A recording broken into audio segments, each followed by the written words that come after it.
Good afternoon. Welcome to Long Live Third Parties Podcast. Free Press Media Press Inc., a third parties books publisher, sponsor this podcast. I'm Andrew Bouchard. Today I read the case Green Party versus State, Division of Elections 147 P3D 728, Alaska Supreme Court, 2006. Friends, today's a different day than yesterday, but we're still going to advance the First Amendment and third parties because that's what we do whenever we can here. This case involves our friends at the Green Party of Alaska. Have you ever been to Alaska? I've never been to Alaska. Although the state sounds like a place of tranquility, it's also a place of coldness. So I don't plan on going anytime soon. What happened in this case? Let's read from the record. It says, quote, "The Green Party of Alaska challenged the constitutionality of a statute that set out the threshold requirements for recognition of a group as a political party for election purposes. Former Alaska Statute 15.60.010 required a group to attain at least 3% of votes polled in the last gubernatorial election or to register the equivalent number of voters.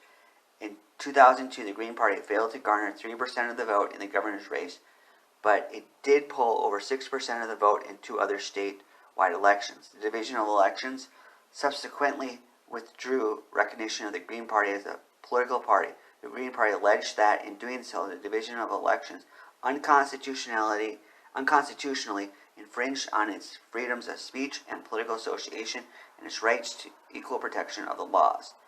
End quote. Although it doesn't say it here explicitly, equal protections of the law refers to the 14th Amendment. Freedom of speech is, of course, in the First Amendment. And like we've been saying again and again, in almost all these trials, our third-party friends invoke the First and 14th Amendment. Oftentimes they do it explicitly. In here, it's talking about more implicitly. Whatever the case may be, we love to see those invoked. This went all the way up to the Supreme Court, friends, so way to go, Green Party, for fighting. Let's applaud the Green Party of Alaska for this. They talk about how the Green Party fared. For the race of senator for the United States, they got 7.2% votes. And then for representatives, they got 6.3% of the votes. And then for governor and lieutenant governor, they got 1.26% of the votes. That doesn't sound too bad to me. So good job getting all those votes. Given all that's considered in having to get to the point of getting these votes, let's give the Green Party props. For elections you have participated in, what is the most percent of votes you've gotten for a third party? Let me know. Because of this, they didn't meet the number of votes that was required for the governor race. The other races, they got above the 3%, which was required by the law. So, even though they did it in the other races, they didn't do it in the governor race. So, by law, the state deprived them of the opportunity to be on the vote. And in Alaska, it says here, because they are no longer considered a political party, but a political organization, they can contribute less to candidates.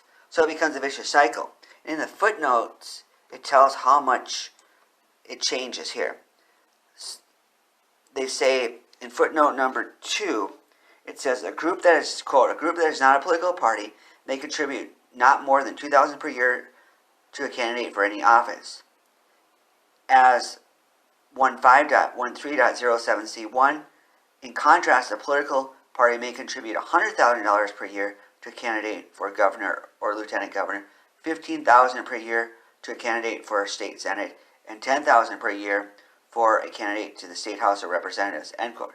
So yes, 2,000 and 100,000 is a big difference.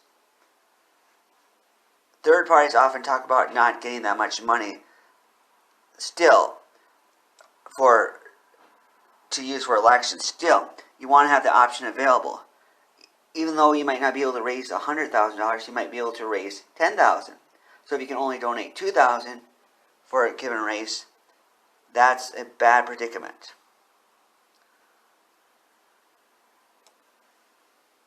It states here that the Green Party, like we mentioned in the intro, was fighting for equal protection, free speech, free political association, ballot access, end quote. We love those things. All of them rock.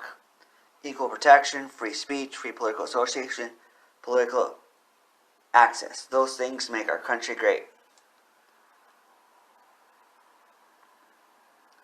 The first time around, they did get an injunction, and they were able to be placed on the 2004 ballot, it says. So that's a plus. They fared, it says here they got 0.99% for senator and representative, and 3.1%. I'm sorry, it was 0.99 for the senator and 3.81% for the United States representative. So it sounds like they were doing their work there, because as we all know, third parties often get very low votes.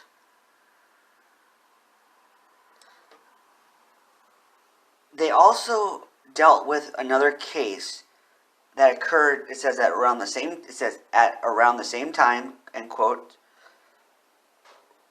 involving a party called the Republican Moderate Party. I've heard of this party before, I've came across them before. It confuses me because they have the term Republican in there. So it sounds like the Republican Party, which is not a third party. But when you add moderate in there, it's a different party. I did come across one party called the Democrats and Veterans Party. So they have Democrat in the party, but the title Democrats and Veterans doesn't sound like the actual Democratic Party. When I was in Minnesota, they did have the Democratic Farm Labor Party. So that's not the official name of most of the other Democratic parties. So it confuses me when they mix up terms of the two parties with other things, because in some cases, like the Democratic Farm Labor Party, it's an affiliate of the Democratic Party. In this Republican Moderate case, from what I have read and what I have gathered, it's not the actual Republican Party, thank goodness. Maybe the Republican Moderate Party rocks. They rock because they're a third party. The Republican Party, not so much.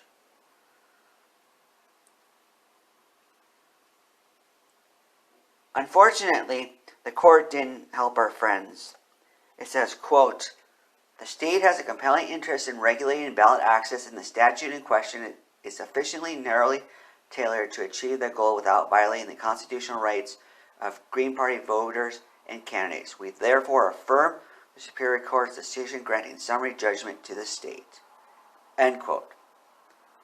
Alas, our friends didn't win in the end here, but let's applaud them for their effort.